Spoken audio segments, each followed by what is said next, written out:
ඇතැම් අපි මේ මාධ්‍ය සාකච්ඡාවක් පවත්වන ලද දින තීරණය කළේ ඊයේ දින පාර්ලිමේන්තුවේ තමුන්ගේ කතාවාරයේදී බදුල්ල දිස්ත්‍රික් පාර්ලිමේන්තු මන්ත්‍රී චාමර සම්පත් දසනායක මහතා විසින් කරන ලද ප්‍රකාශයක ජාතික ලොතරැයි මණ්ඩලයේ සභාපතිවරයා වන මා සම්බන්ධිනුත් මණ්ඩලයේ සම්බන්ධිනුත් අසත්‍ය තොරතුරු වාර්තාගත කිරීමක් සිද්ධ වුණා. ඔබ දන්නවා ජාතික ලොතරැයි මණ්ඩලය නිරන්තරයෙන් මාධ්‍ය සමග කටයුතු කරන ආයතනයක්. අපි දෛනිකව ලොතරැයි දිනුම් අදිනවා. ඒ වගේ මේ ප්‍රචාරය කරන එක රූපවාහිනී මාධ්‍යයක් විසින් ඊට අමතරව අපි ත්‍යාග බෙදා හැරීම කරනවා නගරවලට ඇවිල්ලා ගම්වලට ඇවිල්ලා අපේ විශාල ප්‍රචාරක ව්‍යාපාරයක් මාධ්‍ය හරහා ගෙනියනවා. එතකොට පාර්ලිමේන්තුව තුල മന്ത്രിවරයෙකුට ඕනෑම දෙයක් කතා කිරීමේ අයිතිය රැකලා දීලා තියෙනවා පාර්ලිමේන්තු වරුන්ට තියෙන වරප්‍රසාද පනතේ. മന്ത്രിවරුන්ට තියෙන වරප්‍රසාද පනතේ. ඒක නිසා മന്ത്രിවරු පාර්ලිමේන්තුව ඇතුලේ කරන ලබන කතාවලට අදාළව පුරවැසියන්ට කිසිම පියවරක් ගන්න බෑ. ඒ නිසා කතා කරන දෙයින් තමුන්ට කොතරම් අගතියක් වුණත් ඒවට නඩු පැවරීම හෝ වෙන දෙයක් කරන්න බෑ. නමුත් ඒ කතා කරන දේවල් සමාජගත වෙනවා. විශේෂයෙන්ම ජාතික ලොතරැයි මණ්ඩලය වගේ මහ ජනතාව විශාල ප්‍රමාණයක් සම්බන්ධ වෙච්ච දිනපතා ටිකට් මිලදී ගන්න ජනතාවක් සිටින ඒ වගේම ලොතරැයි දිනුම් අදින ආයතනයක් වෙච්ච අපට මේ ප්‍රකාශයේ තියෙන කරුණු වැදගත්. හේතුව තමයි ඒව සමාජගත වුණොත් එහෙම ඒක සත්‍ය බවට කාගේ හරි ඔළුවට ගියොත් වෙන්න පුළුවන් අගතිය ආපහු තියෙන්නේ රටේ මහ ජනතාවටම තමයි. ඒක නිසා ඒ ගැන කරුණු පැහැදිලි කිරීම අපේ වගකීමක්.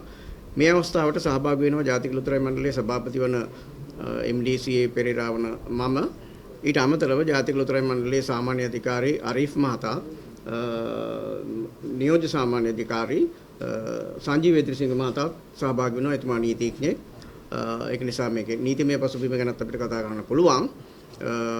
මම කැමති පාර්ලිමේන්තුවේදී එතුමා කරපු කතාව තියෙන කරුණු ගැනීම පටන් අරගෙන මන්ත්‍රීවරයා වෙනත් කරුණක් සම්බන්ධයෙන් අදහස් දක්වන අතරේ තමයි ඔහු මේ කතාව පටන් ගන්නෙ.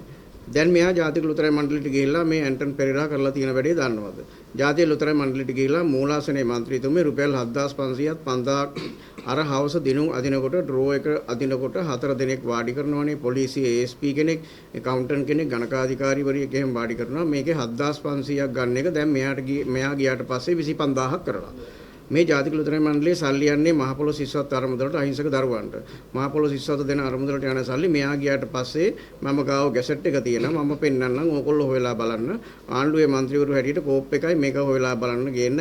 අර තියෙනවා බන්ධනාගාර නීතියක්, දවල් හොරකම්, රෑ හොරකම් කියලා. මේක දවල් හොරකමක්, මේක රෑ හොරකමක් නෙමෙයි. මේක දවල් හොරකමක්. රුපියල් 25000ක් අරගෙන තියෙනවා. අහිංසක ඒගොල්ලෝ මෙයා වෙනදට සභාපතිවරු ඕගොල්ලෝ බලන්න රූපවාහිනිය දිනුම් වදිනකොට සභාපති වාඩි වෙලා තියෙනවද? පසුගිය කාලේ තිස්සේ සභාපතිට වාඩි වෙන්න පුළුවන් පනතේ බලතල තියෙනවා. හැබැයි සභාපතිලා වාඩි වුණේ නැහැ. මෙයා වාඩි වෙනවා. හැම ඩ්‍රෝ එකක් අදින හැම එකටම ජාතික ලොතරැයි මණ්ඩලයේ මේ ඇන්ටන් පෙරේරා වාඩි වෙනවා. මරු පල්ලම 4කට වැඩි වුණොත් සතියකට ලක්ෂයයි, මාසෙට ලක්ෂ 4යි. ඔන්න රට හදන පුනරුද්දේට ආපු නිලධාරී මේ අපි ඕගොල්ලෝනේ මේ 159ටවත් ජනාධිපති මම හැමදාම කියනවා. මෙන්න මේ ආකාරයෙන් තමයි මේක කියාගෙන යන්නේ. ඉතින් එතෙන්දී අවසාන වශයෙන් කියනවා 25000 ගානේ දැන් ගන්නවා නියම ගෙලිය ඇන්ටන් පෙරේරා. ඉතින් මේව නිලධාරී තමයි අපිට විරුද්ධව CI එකට ගිහිල්ලා පැමිණිලි කරන්න කියන කාරණේ. එතකොට මේ මාධ්‍ය සාකච්ඡාවේදී තවත් කරුණු ගැන සඳහන් කරනවා. ඒවා ජාතික ලොතරැයි මණ්ඩලයට අදාළ නොවන නිසා අපි ඒක මෙහි නිල පැහැදිලි කිරීම අතරේ උත්තර දෙන්න බලාපොරොත්තු වෙන්නේ. නමුත් අපි ඒකට වෙනම ෆෝරම් එකකින් උත්තර දෙනවා. මෙතෙන්දී කතා කරන දේ තමයි මේ කියන ආකාරයට 25000ක් ගෙවන්නට අදාළ ගැසට් එකක් උත් තියෙනවා කියලා යාගාව. ඉතින් මම මේ අවස්ථාවේදී නීතිඥ සංජීව විද්‍රිසිංහ මහතාට ආරාධනා කරනවා. මොකද එතුමා අප පැමිණෙන්න කලින් තමයි මේ ජාතික ලොතරැයි මණ්ඩලයට පැමිණියේ. මම වැඩබාර ගත්තේ පසුගිය අවුරුද්දේ සැප්තැම්බර් 27. ඇවිත් තාම මාස 9යි. මම දන්න තරමින් නම් රූපවාහිනියේ ඉදිරියේ මම පෙනිලා ඉඳලා තියෙන්නේ ඩ්‍රෝ එක අදිනකොට දවස් දෙකක්. ජනවාරි 1 වෙනිදා සාමාන්‍යයෙන් සෑම සභාපතිවරයෙක්ම වාඩි වෙනවයි කියලා තියෙනවා මේ පළමුවෙනි දිනුම් මැදීමට. මම ඒකේ වාඩි වෙලා තියෙනවා. ඊට පසුව සිංහල අලුත් අවුරුද්දෙන් පස්සේ නැවත දිනුම් මැදීම් පටන් ගන්නකොට නිලධාරීන් කිව්වා එහෙම සම්ප්‍රදායක් තියෙනවා සභාපති වාඩි වෙනවා කියලා. ඒක නිසා මම රූපවාහිනිය ඉදිරියේ තියෙන ওই පැනල් එකේ වාඩිලා තියෙන මේ මාස 9ටම දවස් දෙකයි. ඒක හංගන්න පුළුවන් දෙයක් නෙවෙයි. මොකද මේ රූපවාහිනිය මේක විකාශනය වෙන හැමදාම මේ ඩ්‍රෝ ඇතිල්ල. ඒක නිසා ඒ කියලා තියෙන කරුණු ඩ්‍රෝ එකට මම වාඩි වෙන එක ගැන කියලා තියෙන කරුණු අසත්‍යයි. මම හිතන්නේ මේකේ ඔය ගැසට් එකක් තියෙනවා ගණන් හිලව තියෙනවා 25000ක් ගෙවනවා තියෙන කාරණේ සම්බන්ධයෙන් නීතිඥ සංජීව එදිරිසිංහ මහතා පැහැදිලි කරා. නීතිඥ සංජීව එදිරිසිංහ අතිරේක සාමාන්‍ය අධිකාරී ජාතික ලොතරැයි මණ්ඩලය. ඇත්තටම මම ඔබතුමන්ලට ජාතික ලොතරැයි මණ්ඩලයේ පදනම පිළිබඳව බොහොම කෙටියෙන් විස්තර කරන්නම්. මෙම ආයතනය ජාතික ලොතරැයි මණ්ඩලයේ 1963 අංක 11 දරන මුදල් පනතෙන් පිහිටවන ලද ආයතනයක්. මේ පනත 1997 දිත් 98 දිත් සංශෝධනයට ලක් වෙලා තියෙනවා. නමුත් මූලික ආකෘතියේ වෙනසක් වෙලා නැහැ. එතකොට මෙම ජාතික ලොතරැයි මණ්ඩලය මුදල් අමාත්‍යාංශයේ ඍජු අධීක්ෂණය යටතේ ක්‍රියාත්මක වෙන ආයතනයක්. මේකේ සභාපතිතුමා සහ තවත් අධ්‍යක්ෂකවරුන් 4 දෙනෙක් ඉන්නවා. ආරම්භක පනත අනුවම තාමත් ඒක කිසිසේත් වෙනස් වෙලා නැහැ. මේක තව සුවිශේෂ තත්ත්වයක් තියෙනවා. හැමතිස්සෙම මේ මහා භාණ්ඩාගාර ජ්‍යෙෂ්ඨ නිලධාරියෙක් මේ අධ්‍යක්ෂක මණ්ඩලයෙන් නිල වශයෙන් පත් වෙනවා. මේක සුවිශේෂ තත්ත්වයක්. ඒ වගේම තවත් සුවිශේෂ තත්ත්වයක් තියෙනවා. අපේ ආයතනය තුල රජයේ විගණන අංශයේ ශාඛාවක් මුළු දවස් 365ම ක්‍රියාත්මක වෙනවා. මේ වෙද්දී එම කාර්යාලයේ ප්‍රධානියා විදිහට ජ්‍යෙෂ්ඨ නිලධාරියෙක් වෙන රජ සහකාර විගණකාධිපතිවරයෙක් විසින් එම කාර්යාලයේ සියලු කටයුතු අධීක්ෂණය කරනු ලබනවා. එම කාර්යාලය මගින් ජාතික ලොතරැයි මණ්ඩලයේ සියලු කටයුතු අධීක්ෂණයට විගණනයට ලක් වෙනවා. එතකොට මේ සම්බන්ධයෙන් මේක තමයි මම කිව්ව පනත 1963 අංක 11 දරන පනත 97 දිත් 98 දිත් සංශෝධනය වුණා. එතකොට මේ පනත යටතේ මේ පනතේ ලොතරැයි දිනුම් මැදීම් සම්බන්ධ විධිවිධාන සම්බන්ධයෙන් මොනවත් මේ පනතේ කියන්නේ නැහැ. එතකොට ඒ සම්බන්ධයෙන් බලපවත්න්නේ ලොතරැයි දිනුම් මැදීම් සම්බන්ධයෙන් මෙන්න මේ ගැසට් එක 2024 ජුනි මාසේ 6 වෙනි බ්‍රහස්පතින්දා නිකුත් කරපු අතිවිශේෂ ගැසට් නිවේදනයක්. මේකේ අංකය 23.87 ඇලයිර 37. එතකොට මේ ගැසට් නිවේදනයේදීත් ගෙවීම් කෙනෙක්ට මේ ගාන ගෙවනවා කෙනෙක්ට මේ ගාන ගෙවනවා කියන එක සඳහන් වෙන්නේ නැහැ. මේකේ කියලා තියෙන්නේ ඒ දිනුම් ඇදීම් සම්බන්ධයෙන් ගෙවීම් සිදු කිරීමේ බලය ඒ අදාළ පරිපාටීන් අනුගමනය කරමින් ජාතික ලොතරැයි මණ්ඩලය වෙත පැවරෙනවා කියලා. එතකොට මම දැක්කා ගරු චාමර සම්පත් දසනායක මන්ත්‍රීතුමා කතාවේදී එතුමා සතුව යම් ගැසට් පත්‍රයක් තියනවා කියලා බොහොම අවධාරණයෙන් කියනවා. ඒතර මම දැනුවත්ව නම් මෙන්න මේ ගැසට් පත්‍රයට අමතරව ලොතරැයි දිනුම් මැදීම් සම්බන්ධයෙන් බලපවත්වන මොනම ගැසට් පත්‍රයක්වත් නැහැ. ඒ නිසා අපි කරුණාවෙන් එතුමාට කියනවා එහෙම අපිත් නොදන්න ගැසට් පත්‍රයක් එතුමා සතුව තියෙනවා නම් කරුණාකරලා ඒකේ පිටපතක් අපිට ලබා දෙන්න. එහෙමත් නොහැකියාවක් තියෙනවා නම් එතුමාට අපි කියනවා ඒක පාර්ලිමේන්තුව සභාගත කරන්න කියලා. එතකොට දැන් මේක තමයි මේ සම්බන්ධ නීතිමය තත්ත්වය.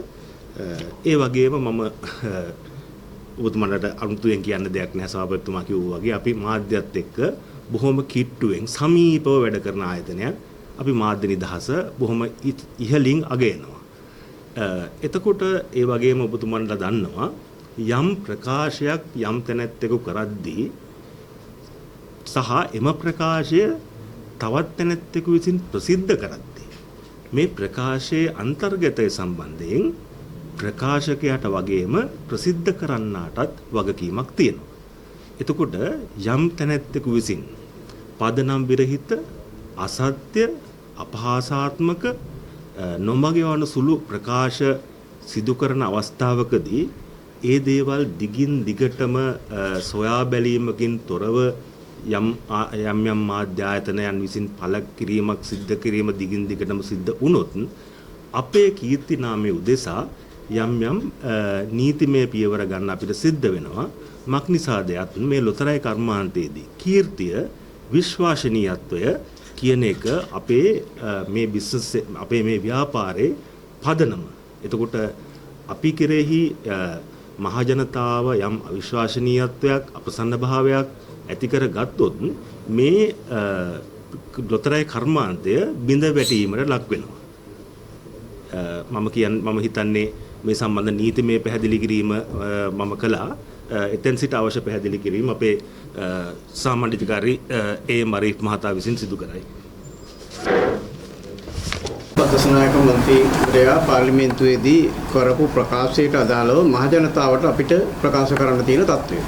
එතකොට එතුමා කියපු දේ ඇත්ත නම් එතුමාට වගකීමක් තියෙනවා ඒක කතාව අහගෙන හිටපු മന്ത്രിවරු 200 ගානට දැනගන්න පුළුවන් වෙන විදිහට ওই කියන જાතිය ගැසට් එක ඉදිරිපත් කරන්න. දෙවෙනි කාරණේ තමයි අපි රුපියල් 25000ක් කවර හෝ කෙනෙකුට ගෙවනවා නම් ඒ වගේ මේ ඩ්‍රෝ එකකට ඒ කාටද කියන එක පෙන්වන්න. මොකද එතුමා ගාව ඔයගේ බරපතල ප්‍රකාශයක් කරන්නේ නිකන් නෙමෙයි. මොනවා හරි දෙයක් එහෙම නම් තියෙන්න බෑ. මිනිස්සුන්ට හිතෙනවනේ මේක අහන අයට හිතෙනවා ඔහොම එකක් නැත්තම් ඕම් බය නැතුව ප්‍රකාශ කරයිද කියලා. ඉතින් අපි එතුමා පාර්ලිමේන්තුවේදී කරු ප්‍රකාශය ගැන අපි එතුමාට අයිතියක් තියෙනවනේ. එතුමාගේ වරප්‍රසාද පනත යටතේ ලැබිලා තියෙන අයිතිවාසිකම් වලට අපි මැදිහත් වෙන්නේ නැහැ. හැබැයි අපි එතුමාට කියා සිටිනවා හැකිනම් ඔය කියපු ටික එළිය කියන්න කියලා. right? එතකොට අපිට බලා ගන්න පුළුවන් ඊට අදාළව ගන්න තියෙන පියවර මොනවද කියලා. නිශ්චිත වශයෙන්ම අපි ඊට අදාළව පියවර ගන්නවා. එළියදී ප්‍රකාශ කරනවා නම් පාර්ලිමේන්තුව ඇතුළේදී කරන ප්‍රකාශ ගැන අපිට කරන්න පුළුවන් එකම දේ තමයි ඒක මහජනතාවට බලපාන නිසා මහජනතාවට ඒකේ ඇත්තේ අතාර්ථය පැහැදිලි කරලා දෙන්න ඕන. දැන් ඔබ දන්නවා ඊට හොඳින් මේ අපි කෝටි 47 ජයග්‍රාහකයෙක් බිහි කරලා තාම සතියක් නැහැ. මේ මාස 6කට වගේ ප්‍රමාණයකට අපි සුපිරි ජයග්‍රාහකයෝ 21ක් විතර බිහි වෙලා තියෙනවා.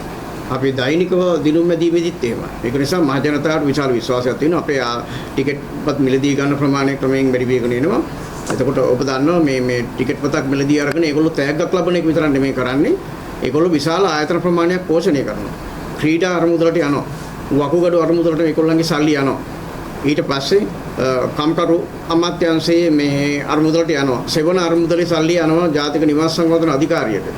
ඒක නිසා රුපියල් 40ක් දීලා ටිකට් එක ගන්න එකෙන් තමුන්ට පුද්ගලිකව දිනුමක් ඇදෙනවට අමතරව තව බොහෝ දේවල් මේ රටේ මහ ජනතාව කරනවා. එතකොට මේ මහ ජනතාව ඒ කරන ජනතාවට දෙනව වැරදි අදහසක් අපි මේ සල්ලි නාස්ති කරනවා කියලා. ඒක නිසා අපිට අයිතියක් තියෙනවා.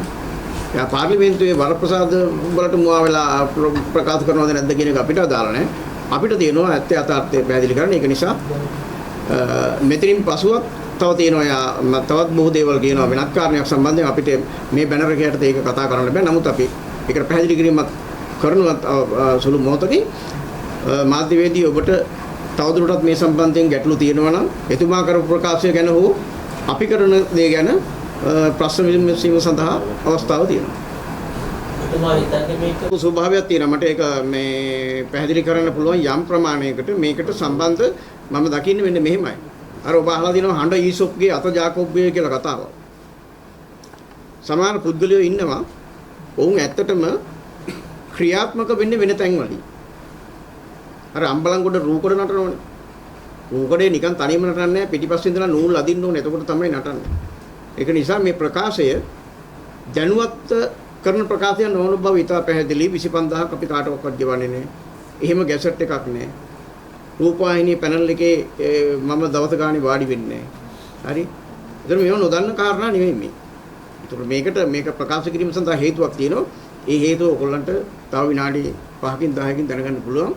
මොකද ඒක මේ බැනර් එකේ යටතේ කතා කිරීම සුදුසු නැහැ. ඒක වෙනත් කරුණු වලට සම්බන්ධ කරලා පාර්ලිමේන්තුවේදී සාකච්ඡාවට භාජනය වෙන කරුණු වලට සම්බන්ධ කරලා කතා කරන නිසා ඒකේ දී අපි ඒකට උත්තරේ දෙන්න.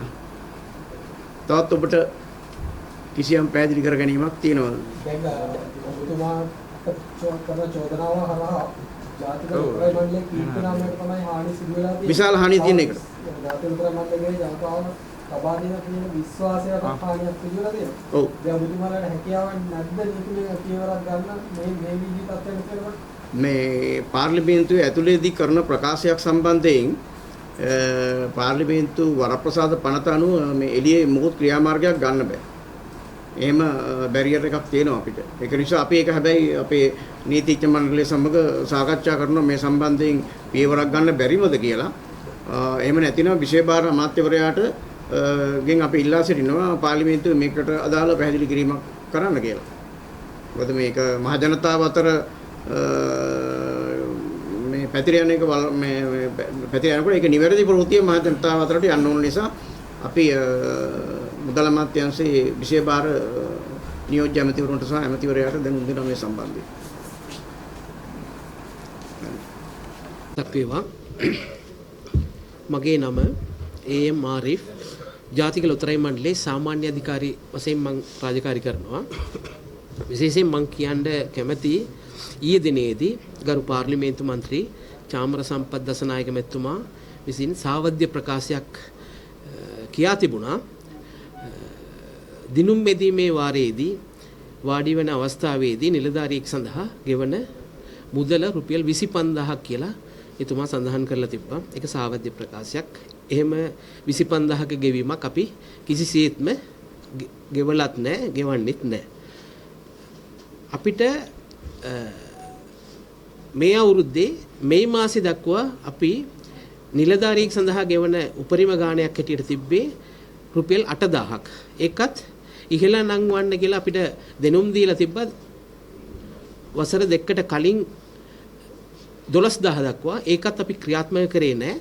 පසුව තමයි අපි මේ මාසේ ඉඳලා ඒක ක්‍රියාත්මක කරන්න පටන් ගත්තේ. ඒකට හේතුවක් උනේ ඇවිල්ලා ජාතික ලොතරැයි මණ්ඩලයේ වගේම තරංකාරී ආයතනයක් වන සංවර්ධන ලොතරැයි මණ්ඩලයත් රුපියල් 12000ක් ගෙවන හින්දා ඒ හා සමාන මුදලක් ඒ නිලධාරීන්ට ගෙවන්න ඕන කියන පදනමින් තමයි අපි අධ්‍යක්ෂ මණ්ඩලයේ තීරණය අනුව ඒ මුදල ගෙවන්න පටන් ගත්තේ. එම නිසා ඒ සාවද්‍ය ප්‍රකාශයක් කියන එක මම මේ අවස්ථාවේදී ප්‍රකාශ කරන්න කැමතියි.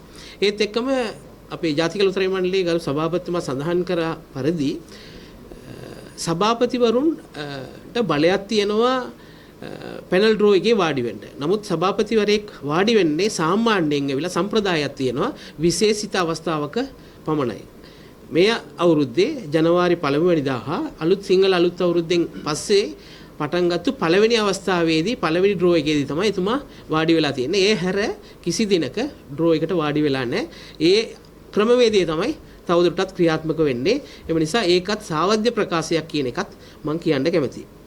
ඒත් එක්කම එතුමා තව ප්‍රකාශයක් කරලා තිබ්බා ජාතික ලොතරැයි මණ්ඩලයෙන් උපයා ගන්න මේ මුදල් මහපොළ ශිෂ්‍යාධාර ෆන්ඩ් එකට යනවා කියලා. ඒකත් එහෙම නෙවෙයි. අපේ ජාතික ලොතරැයි මණ්ඩලය විසින් උපයා ගන්න ඒ යම්කිසි ෆන්ඩ් එකට යනවා කියලා කියන්නේ ඒක ට්‍රෙසරි එකට යන සම්පූර්ණ මුදල තමයි තියෙන්නේ. අපි ජනාධිපති ලේකම් කාර්යාලයට හෝ වෙන ශිෂ්‍යාධාර ෆන්ඩ් එකට අපි එහෙම ගෙවීමක් කරන්නේ. ඒකත් සාවද්‍ය ප්‍රකාශයක් කියන එකත් මම මේ අවස්ථාවේදී ප්‍රකාශ කරන්න කැමතියි.